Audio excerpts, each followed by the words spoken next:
All praises to Yahweh, Ba'asham Yahweh Shai, Ba'asham Kodash. Double honors to the apostles and the elders of Great Millstone, and Shalom to the nation of Israel. This is going to be a lesson going into how the Hellenistic period is mentioned in the scriptures and how that is the reason for people calling themselves Greeks within the scriptures, man. Right? That's the reason for people calling themselves Greeks within the scriptures. But the particular people that are being spoken about regarding being Greeks in the Bible, right, that can receive salvation is the Israelites that were following the Greek customs and not no other people, right? This is 1 Maccabees chapter 1 and verse 1. And it happened after that Alexander, son of Philip the Macedonian, who came out of the land of Shittim, had smitten Darius, the king of the Persians and Medes, that he reigned in his stead the first over Greece, and made many wars, and won many strongholds, and slew the kings of the earth, and went through to the ends of the earth, and took spoils of many nations, insomuch that the earth was quiet before him. Whereupon he was exalted, and his heart was lifted up, and he gathered a mighty strong host, and ruled over countries and nations and kingdoms, who became tributaries under him. So he had control over many people that was on the earth, man. Now I'm going to jump to this Wikipedia entry of the Hellenistic period. I'm just going to read a bit of this. It says, the Hellenistic period spans the period of the Mediterranean history between the death of Alexander the Great, which is what I just mentioned there in 1 Maccabees 1 and 1, the death of Alexander the Great in 323 BC, and the emergence of the Roman Empire, as signified by the Battle of Actium in 31 BC, and the conquest of the Ptolemaic Egypt the following year. And it also mentions that within the scriptures. Now I'm a Salakia, 1 second. Here we go. This is 1 Maccabees chapter 1 and verse 18. And made war against Ptolemy, king of Egypt, but Ptolemy was afraid of him and fled, and many were wounded to death. So it mentions that Ptolemy within the scriptures as well, man. All right, which they was Edomites.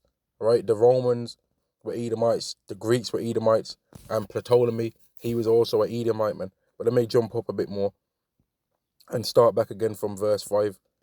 1 Maccabees chapter 1 and verse 5. And after these things he fell sick, and perceived that he should die. Wherefore he called his servants, and such as were honourable, and had been brought up with him from his youth, and parted his kingdom among them, while he was yet alive. And there's one brother in Great Millstone in a London camp that he posted something on our site, and he led me to read it, and I found out that the name for that splitting of the kingdoms was called the I believe you pronounce it the Diadochi, or the Diadochi, right, which is where Alexander's kingdom was split among 4 men, and I forget the name, so I apologize, but he was split among 4 of his people that was under him. Verse 7. Verse 6. No, verse 7. So Alexander reigned 12 years, and then died, and his servants bare rule everyone in his place. And after his death they all put crowns upon themselves. So did their sons after them many years, and evils were multiplied in the earth. And there came out of them a wicked root, Antiochus, surnamed Epiphanes, son of Antiochus, the king, who had been hostage at Rome, and reigned in the 137th year of the kingdom of the Greeks. So just to let you know that it was the kingdom of the Greeks, man. All right, now I'm gonna jump to another point to where this same man Antiochus, surnamed Epiphanes, makes a decree saying that all of the people should become one, right? That saying that all should become one people. I'm gonna show it. So give me a second. This is 1 Maccabees chapter 1 and verse 41. Moreover, King Antiochus wrote to his people, so like he wrote to his whole kingdom, that all should be one people, and everyone should leave his laws. So all the heathen agreed according to the commandment of the king. Yea, many also of the Israelites consented to his religion. So there was Israelites also saying that they're one people, right? And the people that they would have been claiming to be then, would have been Greeks, man. right? But when you understand the scriptures, you have to understand that the people there was Israelites that was calling themselves Greeks, man. All right, there was Israelites calling themselves Greeks. That's what you have to understand when you read the scriptures. And let me just go and show how the scriptures mention about Israelites following other customs, man. Let me show it. Give me a second. It mentions how the Hellenization allowed people to be following different customs. Here we go. It says during the Hellenistic period, Greek cultural influence and power reached the peak of its geographical expansion, being dominant in the Mediterranean world and most of West and Central Asia, even in parts of India, of the Indian subcontinent, experiencing prosperity and progress in the arts, astrology, exploration, literature, theatre, architecture, music, mathematics, philosophy, and science. Despite this, it is often considered a period of transition, sometimes even of decadence and degeneration. Compared to the Enlightenment of the Greek classical era, the Hellenistic period saw the rise of new comedy, Alexandrian poetry, the Septuagint, and the philosophies of Stoicism, Epicureanism, and Pyrrhonism, which I know Stoicism is to take things take things that happen to you in a manly way, man, and just deal with anything that you can that comes upon you without complaining, right? Which is really a scriptural belief. So more than likely, the person that gave them that belief was an Israelite that would have also been trying to follow Esau's ways, would have been trying to bring things that they learned from the scriptures into Esau's thing, man. Right? They would have been bringing their own way, which it's going to mention. And it's going to mention in this that they was taking and other things, while also trying to make the Greek way be the main way that people was following. Let me carry on reading. It says the Hellenistic period saw the rise of new comedy, Alexandrian poetry, the Septuagint, and the philosophies of Stoicism, Epicureanism, which Epicureanism is like people that they just love mirth, man. They love fun. And Pyrrhonism, which I'm gonna look them up after this, after I've done this lesson, you know.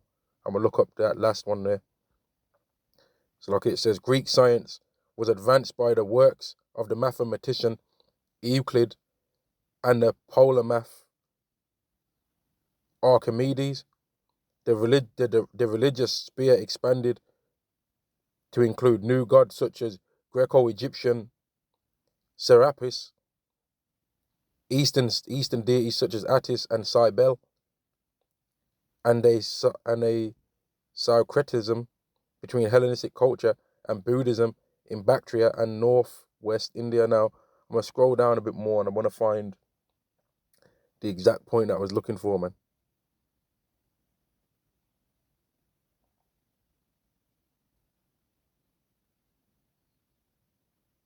So, Loki, give me a second.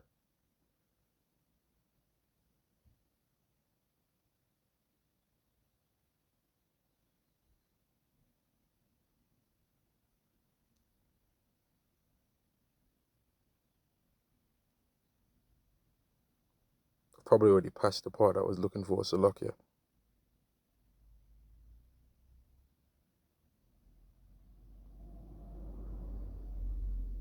Here we go. It says Hellenistic culture. Wait, let me go up a bit. I'll read from the top of here, or I'll read a little bit down. In fact,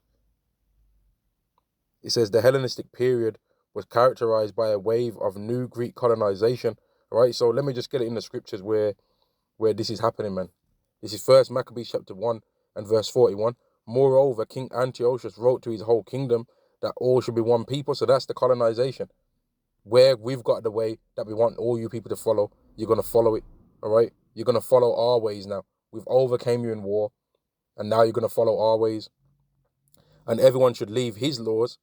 So all the heathen agreed according to the commandment of the king. So all the heathen nations was able to agree. They were just diving in, and you can see that now in this world, man. You can have a person that came from the Philippines, right, and they'll say that they're British. They'll happily claim that they're British, right? And you've also got some Israelites that claim that, but you've got some Israelites that, like us, that are trying to follow the Lord's ways, right? That we don't call ourselves by those names. we'll say that we're Israelites.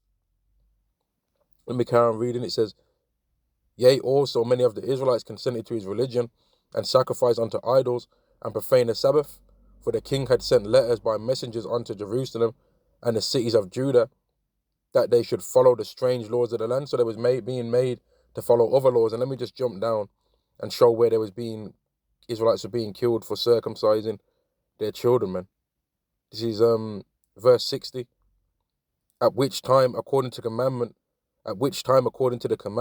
they put to death certain women that had caused their children to be circumcised. So they'd circumcised their child on the 8th day, right? Verse 61. And they hang infants by their necks and rifled their houses and slew them that had circumcised them. So there was hanging babies that was around 8 days old, man, right? Or older than just a little bit older than 8 days old. There was hanging babies.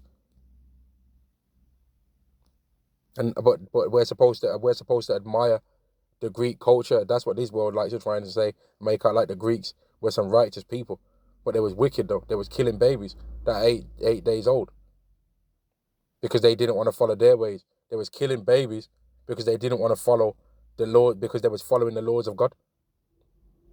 It's not because they wasn't killing the babies because they was going to be grow up to follow no wickedness.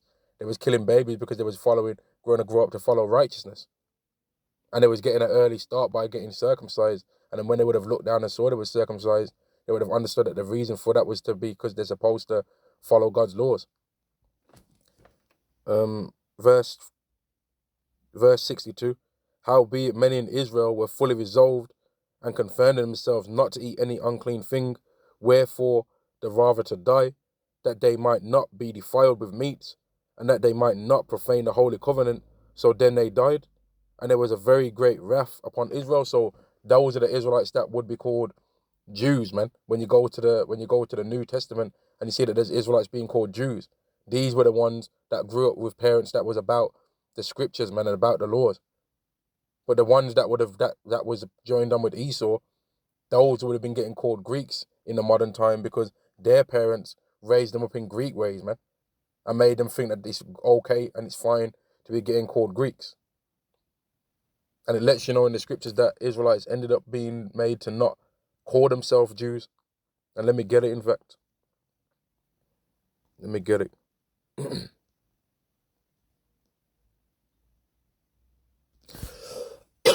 This is 2 Maccabees chapter 6 and verse 6. Neither was it lawful for a man to keep Sabbath days or ancient peace or ancient fasts, or to profess himself at all to be a Jew. So if he wasn't calling himself a Jew, what would he have been calling himself if he's under the kingdom of the Greeks?